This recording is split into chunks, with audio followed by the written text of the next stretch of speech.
이 이야기를 꺼내기까지 오래 걸렸다. 이건 자랑도 아니고 경고도 아니다. 그저 우리 집안의 어두운 기록이다. 나는 이 글을 통해 도깨비터가 무엇인지, 어떻게 만들어지고 어떤 대가를 요구하는지 있는 그대로 설명하려 한다. 대부분 사람들은 도깨비터를 도깨비가 태어나는 곳이라고 생각한다. 하지만 그건 틀렸다. 도깨비터는 태어나는 자리가 아니라 머무는 자리다. 도깨비는 스스로 털을 만들지 않는다. 그 자리는 사람이 만든다. 정확히 말하면 사람의 욕심이 만드는 것이다. 이건 우리 집안이 대대로 알고 있던 사실이고 현재 진행형이다. 우리 집안은 대대로 음식 장사를 했다. 크게 성공이어 돈을 많이 버는 건 아니지만 이 주변에서는 이름 있는 가게다. 우리 가게는 오랜 시간 동안 무수히 많은 사연을 겪었지만 이상할 정도로 망하지도 않았다. 전쟁, 불황, 경제위기. 남들은 무너질 때 우리 집안은 항상 한 발 비켜서 있었다. 아니, 그런 일이 있으면 더 많이 돈을 벌었다. 어릴 적엔 그걸 운이 좋다고 생각했다. 나뿐만 아니라 주변에 상인들도 우리 가게는 운이 좋은 가게로 알려졌다. 그러나 나이가 들고 나서야 그게 운이 아니라는 걸 알게 되었다. 이 모든 건 조부 때부터 시작됐다. 조부는 사람들이 절대 사지 않으려는 땅을 샀다. 오래 방치된 집터였다. 값은 말도 안 되게 쌌다. 마을 사람들은 우리 조부를 말리며 그 터를 두고 이렇게 말했다. 사람이 오래 못 버티는 자리다. 밤에 불 켜두지 마라. 아이 울음소리 들린다. 흉흉한 소문이 나는 재수 없는 자리, 귀신 들린 자리. 굳이 우리 조부는 찾다 다니며 살려고 하셨다. 조부는 그 말을 믿지 않았다. 아니, 정확히는 믿고도 무시했다. 마치 그 자리만 원하는 사람처럼. 그래도 불안하셨는지 조부는 무당을 불렀다. 무당은 터에 들어서자마자 말을 멈췄다고 한다. 한참을 서 있다가 이렇게 말했다. 이 터는 이미 주인이 있습니다. 그리고 분명히 경고했다. 손대지 마세요. 여긴 터 주인을 쫓을 수 있는 자리가 아닙니다. 하지만 조부는 다시 물었다. 여기서 장사를 하면 어떻게 됩니까? 무당은 대답하지 않았다. 대신 한마디를 남기고 돌아섰다. 여긴 키우는 자리입니다. 알 수 없는 그 말이 우리 집안의 시작이었다. 키우는 자리. 도깨비터를 키운다는 건 도깨비를 부린다는 뜻이 아니다. 이건 사람들이 가장 많이 오해하는 부분이다. 도깨비는 부려지지 않는다. 대신 도깨비에게 자리를 허락받는다. 마치 같은 공간을 공존하는 것이다. 도깨비터를 키운다는 건 여긴 내가 머물 수 있는 곳이다. 라고 인정하는 행위다. 우리 집안은 그 방법을 알고 있었다. 방법은 단순하다. 그리고 어리석을 정도로 인간적이다. 첫째, 밤에 불을 끄지 않는다. 사람이 없는 집처럼 보이지 않게 하기 위해서다. 둘째, 잠을 자지 않는다.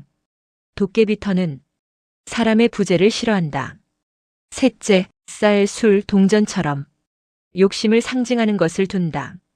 이건 재물이 아니다. 여기엔 욕심이 있다는 표시다. 넷째, 웃음소리, 말소리, 특히 아이 소리를 남긴다. 아이 소리는 도깨비터를 가장 빨리 굳힌다. 마지막으로 매일 밤 같은 말을 반복한다. 여긴 내 자리다. 우린 같이 간다. 무속에서는 이걸 이렇게 부른다. 터의 주인을 만들어주는 짓. 조부는 이 모든 과정을 관리라고 불렀다. 터를 관리한다는 말은 집을 고친다거나 청소한다는 뜻이 아니었다. 기분을 맞춘다는 의미였다. 밤마다 같은 시간에 불을 켜고 같은 자리에 쌀을 두고 같은 말소리를 남기는 것. 변하지 않는다는 게 중요했다. 무속에서는 도깨비가 가장 싫어하는 게 불규칙이라고 한다. 그래서 우리 집안은 의식처럼 같은 행동을 반복했다. 그걸 아이들 앞에서도 숨기지 않았다. 숨기지 않음으로써 아이들이 이 집의 규칙을 자연스럽게 받아들이게 만들었다. 지금 생각하면 그건 교육이 아니라 길들이기였다. 도깨비터는 그렇게 사람의 일상 속에 천천히 스며들었다. 조부가 그 방법을 실행한 뒤 정말로 이상한 일이 벌어졌다. 장사는 잘 됐다. 손님이 끊이지 않았다. 경쟁 가게들이 하나둘 문을 닫을 때도 우리 집은 버텼다. 돈은 들어왔다. 하지만 사람이 바뀌기 시작했다. 조부의 막내 아들이 이유 없이 아팠다. 병원에서는 원인을 찾지 못했다. 열도 없고 통증도 없는데 점점 말이 줄어들었다. 밤마다 혼잣말을 했다. 조부는 그 아이를 약한 놈이라고 불렀다. 그리고 아무것도 하지 않았다. 그 아이는 10살을 넘기지 못했다. 그해 우리 집안은 가장 큰 성공을 거뒀다. 그때부터 이건 우연이 아니었다.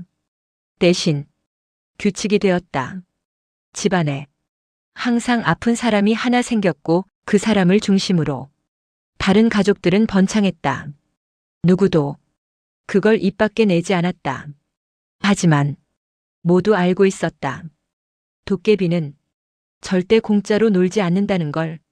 나는 그 집에서 자랐다.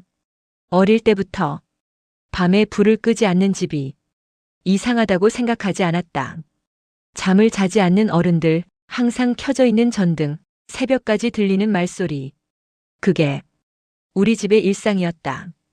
그리고 항상 집안 어딘가에 조용한 아이가 있었다. 그 아이가 이번엔 내 차례였다. 나는 그 사실을 아주 늦게 깨달았다. 아니, 깨닫고 싶지 않았던 게 맞을지도 모른다. 집안 어른들은 아무도 직접 말해주지 않았다. 하지만 말하지 않아도 충분히 알 수 있었다. 우리 집안에는 항상 중심에서 벗어난 아이가 하나 있었다. 그 아이는 문제아도 아니고 완전히 아픈 것도 아니었다. 다만 항상 한 발 늦었다. 웃을 때, 대답할 때, 고개를 돌릴 때 마치 이 집이 아니라 다른 곳에도 신경을 쓰고 있는 것처럼. 내가 그 아이가 되었을 때도 어른들은 아무 말도 하지 않았다. 다만 밤이 되면 내 방 불을 끄지 않았다. 잠들지 못하게 했다. 어머니는 항상 이렇게 말했다. 조금만 참아. 이 집에서 사는 법이야. 그때는 몰랐다. 그 말이 나를 위한 말이 아니라는 걸. 집안의 사업은 점점 커졌다. 실패할 뻔한 순간마다 이상하게 빠져나왔다. 사람들은 운이 좋다고 했다. 하지만 나는 알았다. 그 운은 누군가가 대신 버티고 있다는 걸. 도깨비는 돈이나 재물을 받지 않는다. 대신 사람을 가져간다. 몸이 아니라 중심을, 이름을, 자리를. 그래서 도깨비가 원하는 사람은 집 안에 있으면서도 점점 희미한 존재로 변한 후 사라진다. 어느 날 나는 무당을 다시 불렀다. 무당은 나를 보자마자 한숨부터 쉬었다. 이미 너무 깊게 자리 잡았어요. 지금 상태에선 쫓아낼 수는 없습니다. 나는 다시 물었다. 그럼 이대로 두면 어떻게 됩니까? 무당은 잠시 말이 없었다. 그리고 아주 단순하게 말했다.